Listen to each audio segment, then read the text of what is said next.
Il est président de l'association Volontaires pour la France. Il est candidat à l'élection présidentielle. Je reçois le général Antoine Martinez. Antoine Martinez, mon général, bonjour. Bonjour, Martial Bill.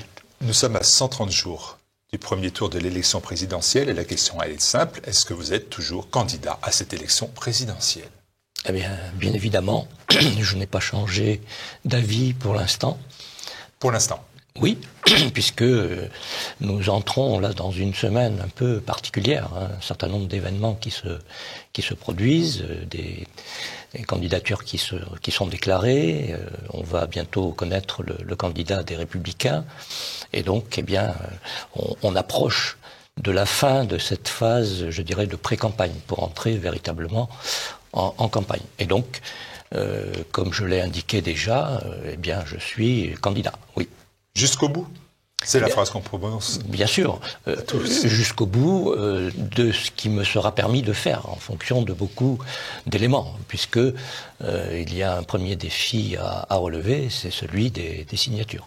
On va y revenir. Avant cela, je vais vous reposer cette question-là parce qu'elle est importante. La candidature d'un ancien officier général à l'élection présidentielle peut surprendre. Il y a eu bien évidemment le général de Gaulle en d'autres temps. Elle peut quand même interpeller parce qu'habituellement, ceux à qui la France a confié son épée sont peu enclins à s'exprimer ou encore plus à entrer en politique. Je pense par exemple au général de Villiers qui semble-t-il a reculé devant l'épreuve.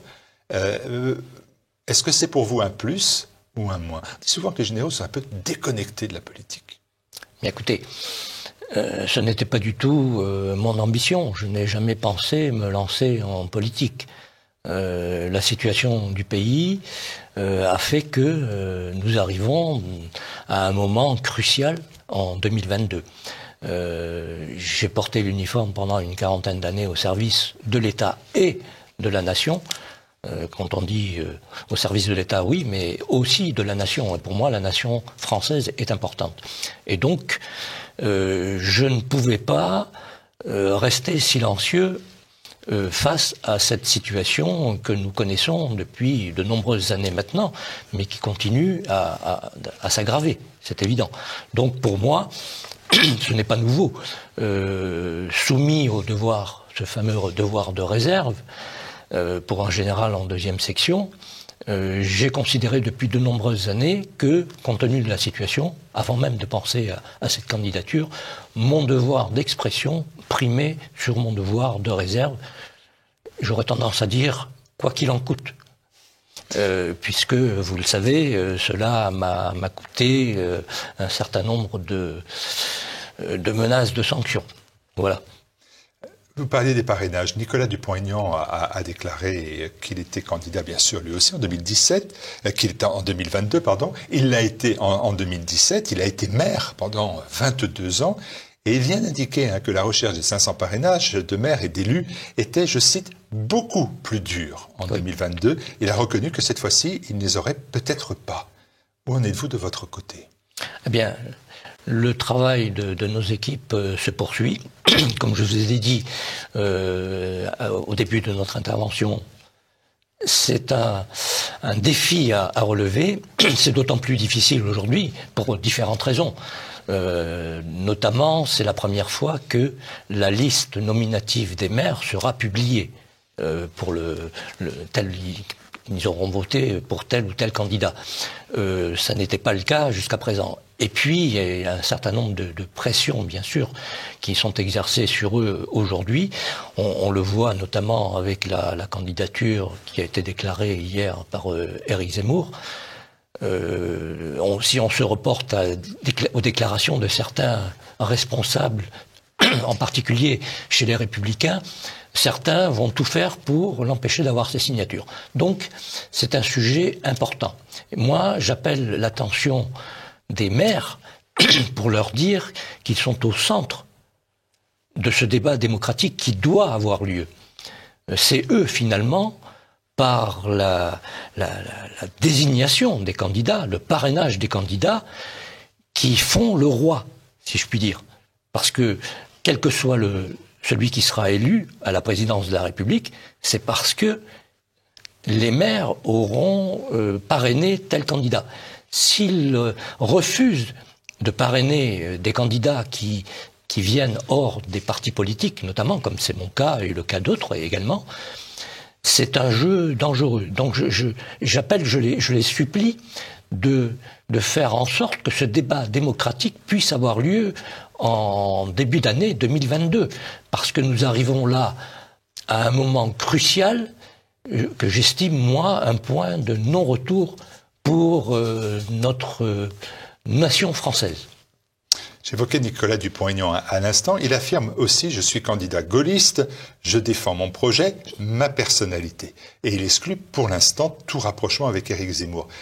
Comment vous définissez votre candidature et est-ce que vous êtes favorable à un rapprochement avec Éric Zemmour ou tout autre candidat déclaré? Alors, pour tout vous dire, depuis quelque temps maintenant, j'ai entamé, en plus de mes déplacements dans le cadre de la campagne que nous avons lancée, j'ai entrepris de rencontrer certains de ces candidats. Parce que je considère que le moment est grave et qu'il faut essayer d'éviter de nous disperser. C'est la raison pour laquelle ça m'a conduit à en rencontrer quelques-uns. Certains sont encore je dirais, dans l'expectative. Je n'ai pas eu de réponse, mais enfin, j'en ai rencontré quelques-uns. Et ce qu'il ressort des entretiens qu'on a pu avoir, c'est que les sujets que nous évoquons sur l'identité française, sur le problème posé par cette immigration de cultures totalement différentes de la nôtre et qui joue un jeu dangereux, nous sommes d'accord, je dirais, sur beaucoup de sujets.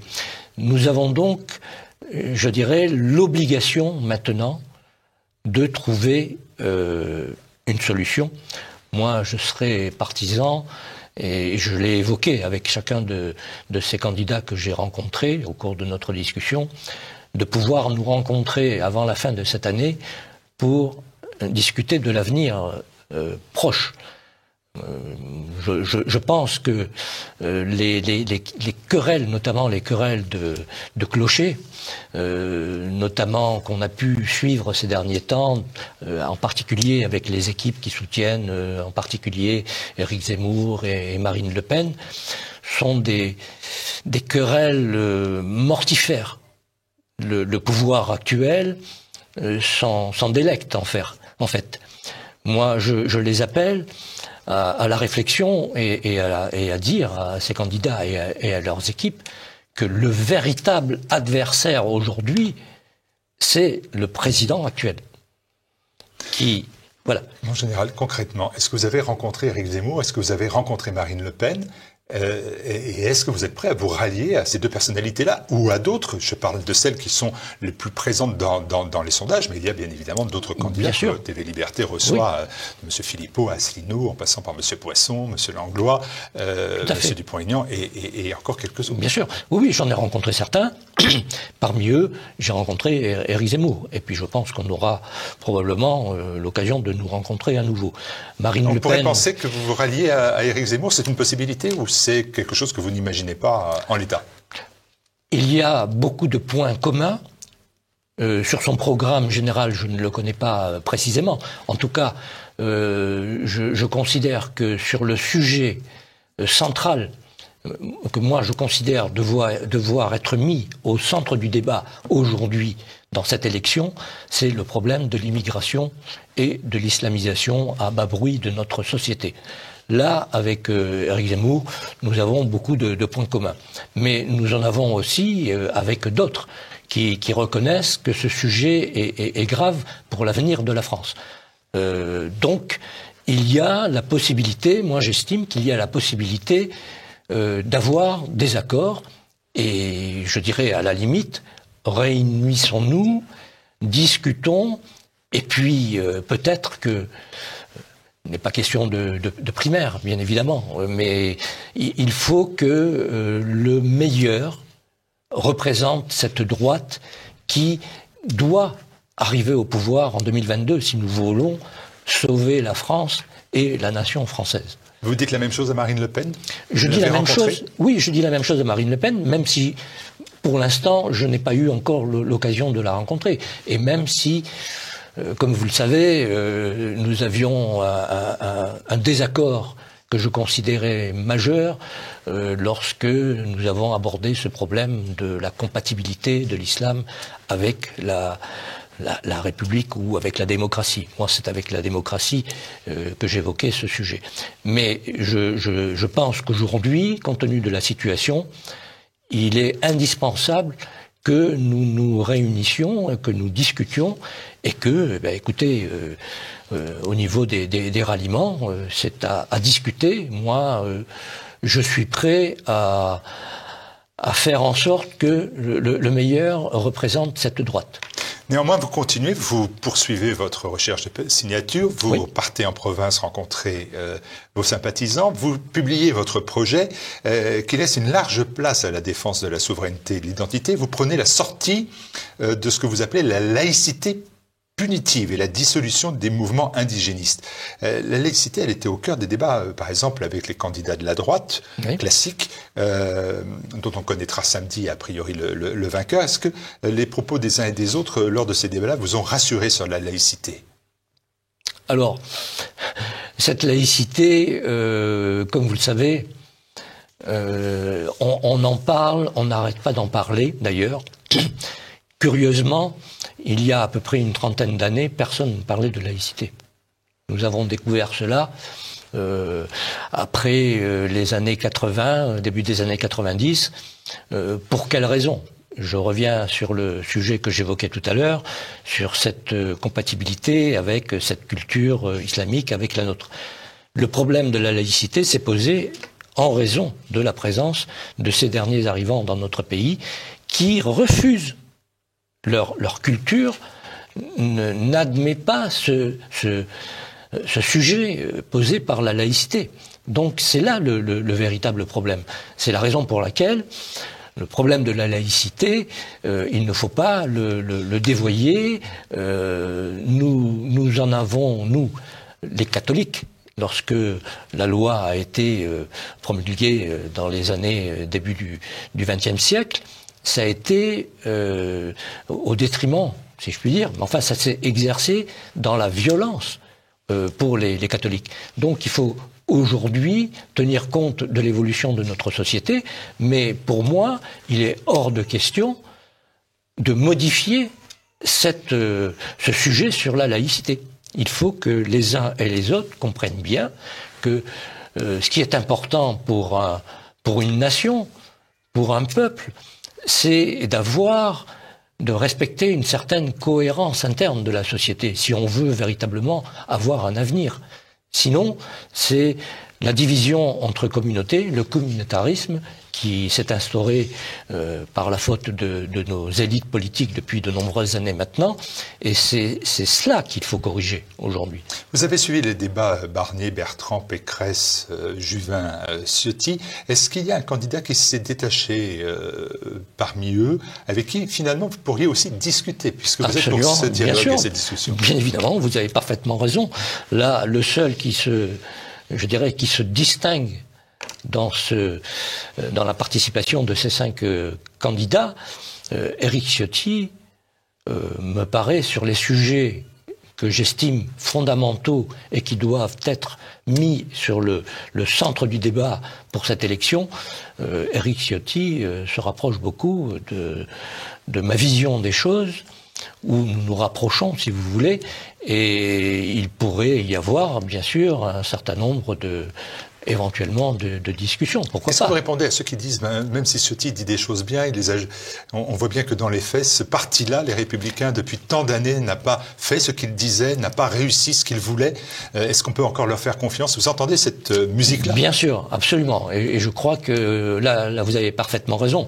Et d'ailleurs, c'est le discours que tient Éric Zemmour face à ses contradicteurs, notamment les Républicains, en leur mettant devant les yeux ce qu'était le RPR dans les années 90. C'est ce qu'il défend lui aujourd'hui, et c'est ce que Éric Ciotti a probablement compris. Alors, est-il véritablement sincère? Je le pense. Maintenant, on verra quel sera le résultat de cette primaire des Républicains à la fin de la semaine. Nous verrons bien.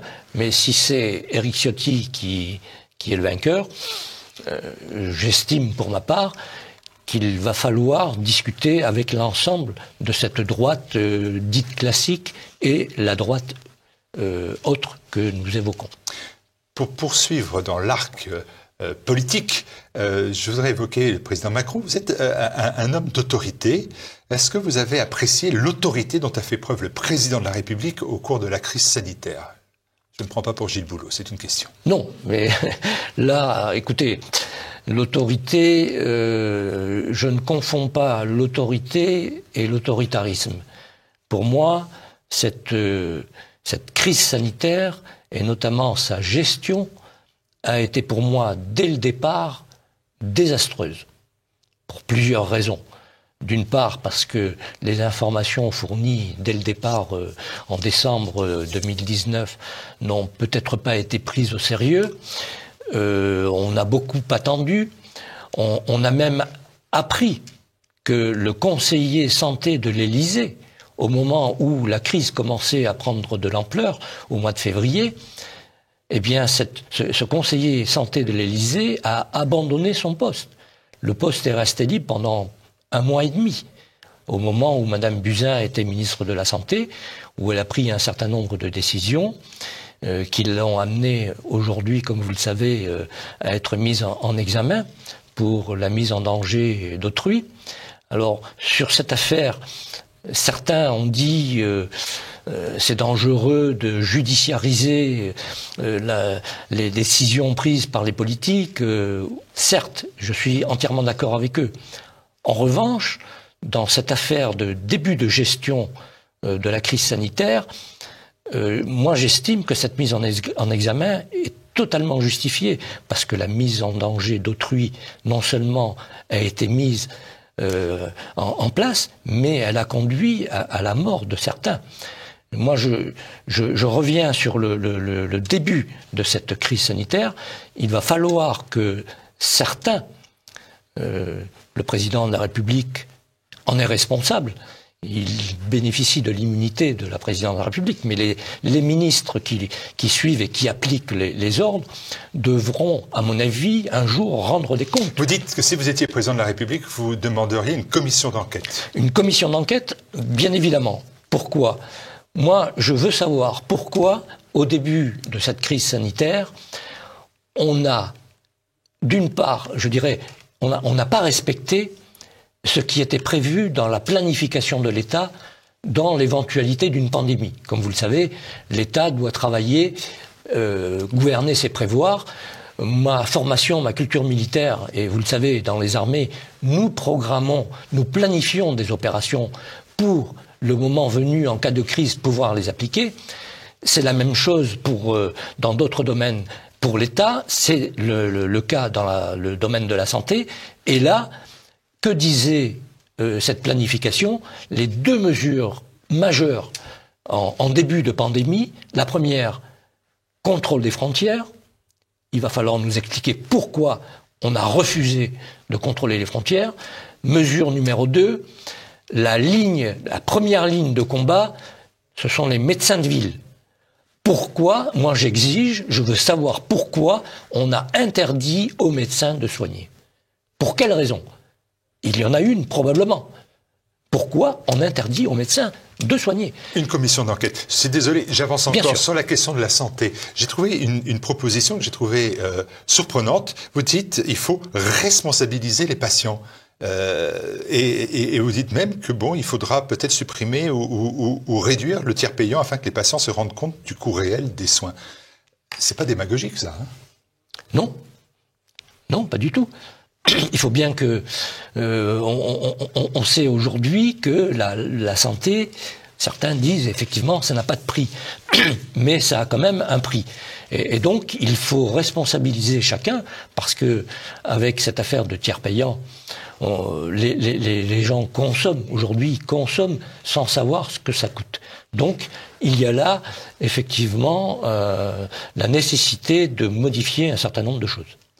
Même terme, excusez-moi, j'avance encore dans ce projet, mais qui est un projet présenté et très complet. Et donc j'en ai choisi que quelques petits morceaux.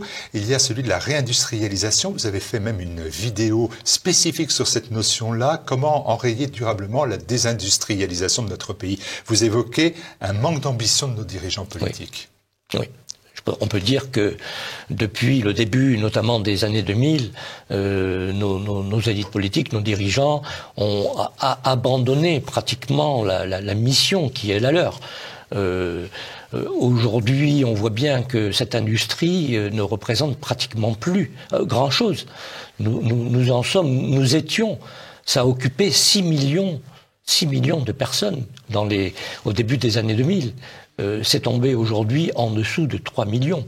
Et la part que prend cette industrie dans le PIB de la France, nous étions à 22%, l'Allemagne aux alentours de 25%, la Suisse aujourd'hui également, l'Espagne est également au-dessus de 20%, l'Italie, et nous sommes les seuls, nous sommes aujourd'hui entre 10 et 11%. Il y a là un véritable naufrage quand on sait que l'industrie, ça produit de la richesse.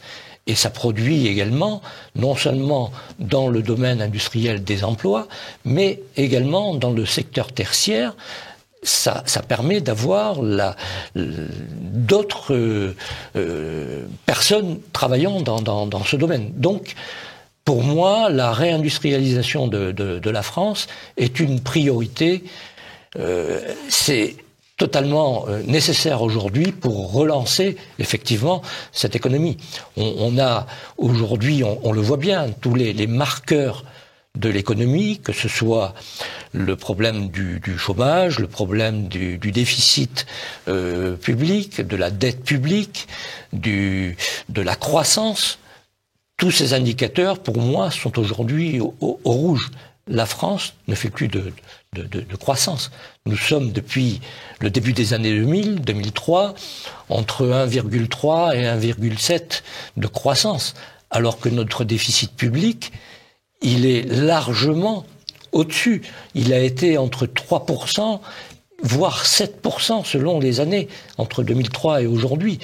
Ce qui fait que l'écart entre le déficit public chaque année et la croissance ne couvre pas ce déficit. Donc c'est la plongée permanente qui nous empêche de réussir. Et là, pour moi, cette réindustrialisation est importante et nécessaire. Nécessaire, car les dépenses vont s'aggraver avec vous. Écoutez, passage à 3% de la part du PIB consacrée à la défense d'ici 2025, avec une révision à la hausse des effectifs des forces armées, avec la création d'une garde nationale pour la sécurité des ennemis et la sécurité du pays contre ses ennemis de l'intérieur. Tout ça, ça coûte, Antoine Martinez. C'est peut-être un réflexe corporatiste, mon général, non? Non, pas du tout. Pas du tout. Ça coûte, c'est certain, mais on a un certain nombre d'économies à faire. Là, on l'a vu avec la crise sanitaire, l'argent magique n'existait a priori pas. Pourtant, notre président de la République a produit des milliards et des milliards. D'où sont-ils sortis? Non. Là, je pense que des économies peuvent être faites dans le domaine essentiel que j'évoquais en début d'intervention, c'est-à-dire sur le problème posé par l'immigration. On pourra y revenir si vous voulez. Mais pour ce qui concerne les forces armées, moi je considère que le domaine régalien de la France a été oublié pendant de nombreuses années et il faut y revenir. Nous devons redevenir une grande puissance et donc il faut se donner les moyens. Pour quelles raisons la France était en capacité d'avoir un budget de la défense de 3% du PIB à la fin de la guerre froide, et pourquoi aujourd'hui nous sommes même pas à 2%, puisque le président de la République actuelle nous a promis 2%, mais à l'horizon 2025. Son prédécesseur a fait tomber ce budget, ce qui était consacré à la défense, à 1,2% du PIB. C'est impensable. Nous sommes quand même un pays membre permanent du Conseil de sécurité de l'ONU. Nous sommes un pays disposant de l'arme nucléaire. Nous avons un certain nombre de responsabilités dans le monde, des interventions à l'extérieur. J'estime qu'il faut redonner au pays, non pas à nos armées, mais au pays, la place qui était le sien il y a 30 ans maintenant. Et si vous voulez, rien ne sert d'avoir une diplomatie qui est la deuxième du monde, derrière les Américains, si nous n'avons pas le volet qui doit travailler avec la diplomatie à la hauteur. Comment, je dirais, gérer une crise internationale, pouvoir gesticuler, comme on le dit, en montrant sa force, si on n'est pas capable de le faire.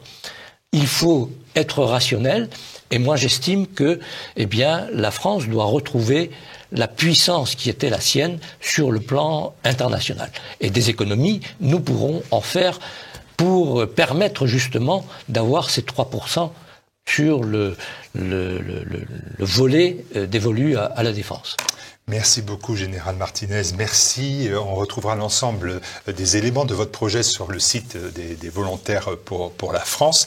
Allez, une toute dernière question, mais on est en retard. Où est-ce que vous serez le 24 avril à 20h, résultat du deuxième tour? 24 avril à 24h. Oui, c'est le 24 avril à 20h. Donc là, les résultats du deuxième tour, et le vainqueur est... Vous serez où? Très bonne question. Mais écoutez... écoutez, pourquoi pas, non. Je choisirais, effectivement, je serai à l'Arc de Triomphe, au niveau du tombeau du soldat inconnu, parce que je considère que c'est un site emblématique qui doit nous rappeler ce que ont fait ceux qui nous ont précédés, et notamment nos morts. J'aurais tendance à dire que nos morts nous commandent, et ils nous commandent d'être fidèles à ce qu'ils ont été. Et il faut, je considère, moi, que la France a le droit, le peuple français a le droit à sa continuité historique. Donc, je considère que ce lieu me paraît tout à fait adapté. 24 avril, 20h, à l'Arc de Triomphe, le militaire ne nous quitte pas. Merci, voilà. Général Martinez. Je vous en prie.